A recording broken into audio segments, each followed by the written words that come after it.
Everyday science MCQs series के lecture 7 में कुछ और इम्पोर्टेंट एमसीक्यूज को डिस्कस किया जा रहा है जिनको प्रीवियस पेपर्स में पूछा गया है, इसलिए इसकी इम्पोर्टेंस ज़्यादा है। वीडियो के आखिर में एक और अनाउंसमेंट करने वाला हूं, इसलिए आप इस वीडियो को आखिर तक ज़रूर देखिएगा। चैनल को सब्सक्राइब कीजिएगा और बेल का आइकन दबाएं ताकि हमारे आने वाले एजुकेशनल वीडियोज़ का नोटिफिकेशन आप तक पर वक्त मिल सके और आप फ्री PDF डाउनलोड कर सके हमारे वीडियो के डिस्क्रिप्शन से। इसके अलावा हमारे सपोर्ट के लिए इस वीडियो को लाइक कीजिएगा। क्वेश्चन नंबर 141 से शुरू करते हैं। अगर आपने प्रीवियस लेक्चर नहीं देखे जिसमें हमने 140 तक के क्वेश्चंस डिस्कस किए हैं तो उनका लिंक आपको आई के बटन और डिस्क्रिप्शन में मिल जाएगा। Question number 141, what type of organism is yeast? ये ऑप्शन में पूछा जा रहा है कि यीस्ट कौन सा ऑर्गेनिज्म को जाना जाता है, मतलब जो ऑर्गेनिज्म दिए गए हैं इनमें से किसको यीस्ट के तौर पे जाना जाता है। तो इसका right answer option number B है, फंगस। फंगस को यीस्ट के तौर पर जाना जाता है। Question number 142, which element is used in pencils for writing? जो पेंसिल में राइटिंग की जो चीज़ होती है उसका एलिमेंट क्या है, मतलब उसका नाम क्या है? तो इसका right answer option number B है, ग्रेफाइट। ग्रेफाइट सबसे सॉफ्ट है कार्बन के कुछ आइसोटोप्स या इलेक्ट्रोप्स में से। ये भी आपके नॉलेज के लिए बताता चलो। इसको लीड इसको कहा जाता है, लेकिन ये लीड नहीं होता, इसको ग्रेफाइट इसका सही नाम है इसके एलिमेंट का। Question number 143, which part of the human brain is responsible for regulating balance?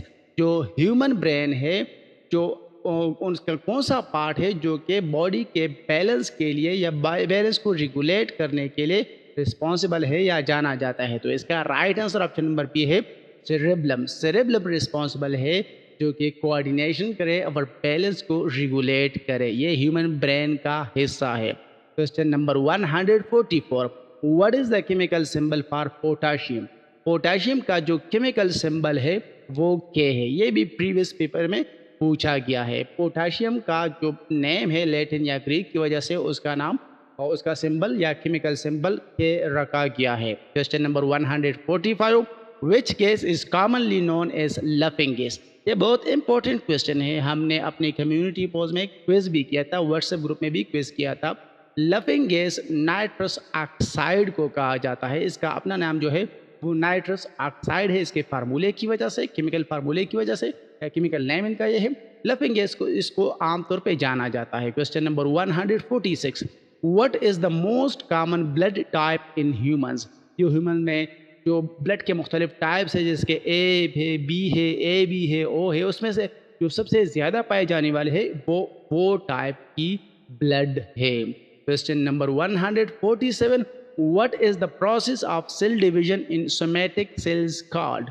जो सेल डिवीजन होती है, एक सेल से दो सेल और बन जाते हैं, तो इस सेल डिवीजन को या इस प्रोसेस को माइटोसिस कहा जाता है। ये सोमेटिक सेल्स में ये सेल डिवीजन होती है।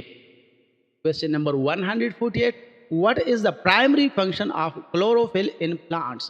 जो प्लांट्स के पत्ते होते हैं उसकी जो ग्रीनरी होती है, ग्रीन कलर जो होता है वो उसकी क्लोरोफिल की वजह से होती है। क्लोरोफिल का जो मेन मकसद है वो ऑप्शन नंबर बी में डिस्कस किया गया है, एब्जॉर्ब सनलाइट। जो सनलाइट है इसको एब्जॉर्ब कर लेता है क्लोरोफिल, उसकी बाद फोटोसिंथेसिस का अमल हो जाता है, जिसको हम प्रीवियस लेक्चर्स में डिटेल में डिस्कस कर चुके हैं। Question number 149, which planet has the most moons?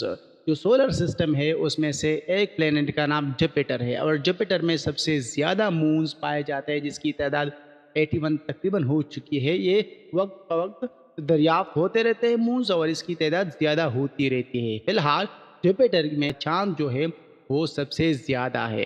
Question number 150, what is the term for animals that eat both plants and animals? वो उस एनिमल को क्या नाम दिया जाता है जो कि दरख्त यानी पौधे यानी पत्ते भी खाते हैं और इसके अलावा जो गोश्त है ये भी खाते हैं? तो इसका right answer option number C में दिया गया है, ऑमनीवर्स। बाकी अगर आप डिटेल जानना चाहते हैं तो हर्बीवर्स उनको कहा जाता है जो पत्ते खाते हैं, कार्निवर्स उनको कहा जाता है जो सिर्फ गोश्त खाते हैं, और ऑमनीवर्स उनको कहा जाता है जो दोनों खाते हैं। जैसे कि इंसान है, ये पत्ते यानी जो घास वगैरह है मुख्तलिफ टाइप के वो भी खाते रहते हैं और गोश्त तो ऑब्वियसली सबको पसंद होता है। Question number 151, which vitamin is essential for blood clotting? Blood clotting, जब ब्लड होती है जो हमारी खून होती है वो जम जाती है, तो इसके लिए कौन से विटामिन ज़रूरी है? इसका right answer option number D है, विटामिन के।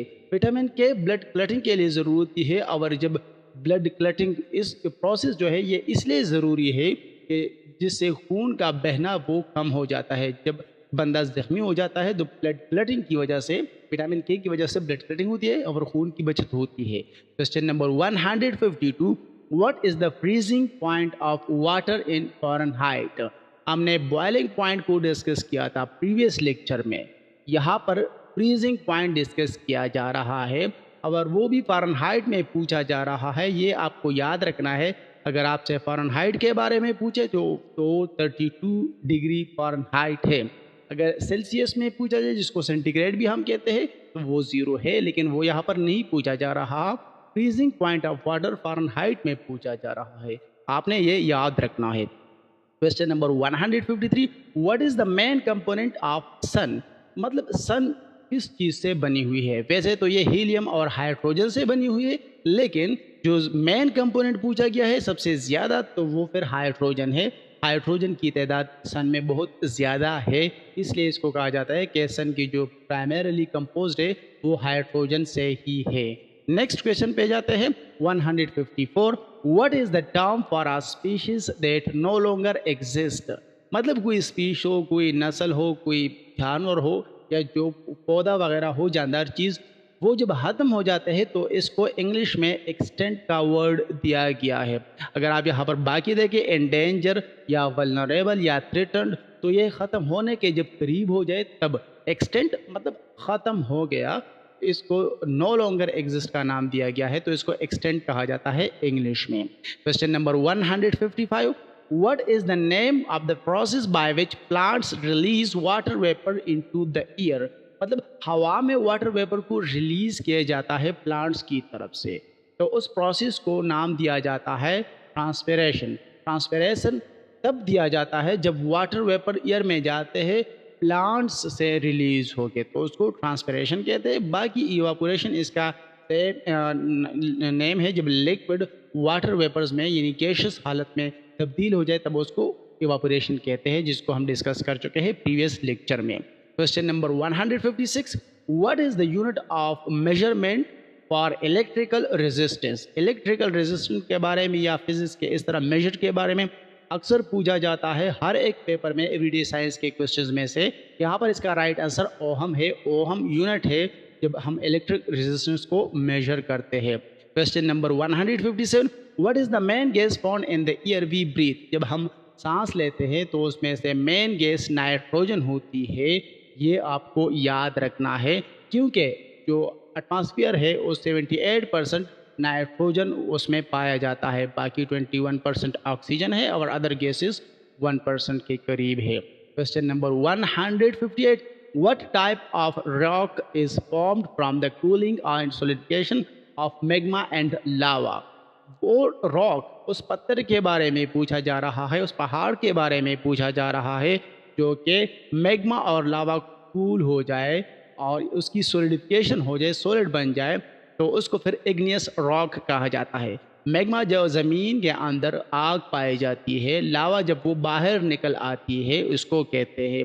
अगर जब वो सॉलिड हो जाए, वो कूल हो जाए, तो उसको उससे फिर जो रॉक बनती है उसको फिर इग्नियस रॉक कहा जाता है। Question number 159, what is the primary purpose of white blood cells in the human body?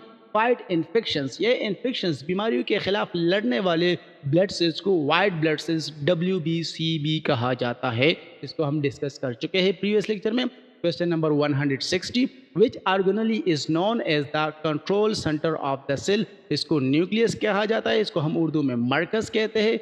मरकज़ ये कंट्रोल सेंटर है सेल का, क्योंकि उसमें DNA वगैरह जो जेनेटिक मटेरियल्स है वो पाए जाते हैं। यहाँ पर हमारे इस लेक्चर का अख्ताम होता है। अगर आपने जनरल साइंस या एवरीडे साइंस के MCQs देखने हैं तो उसको हम प्रीवियस 6 लेक्चर डिस्कस अपलोड कर चुके हैं। ये 7th वाला लेक्चर है और बाकी लेक्चर भी जल्द अपलोड कर दिए जाएंगे फ्री PDF के साथ। इसके अलावा आपको किसी भी सब्जेक्ट के MCQs चाहिए हो या एक्सप्लेनेशन चाहिए हो या फ्री PDF, तो आप डाउनलोड कर सकते हैं हर वीडियो के डिस्क्रिप्शन से, हमारे जो प्लेलिस्ट है उसको विजिट करके। Thank you.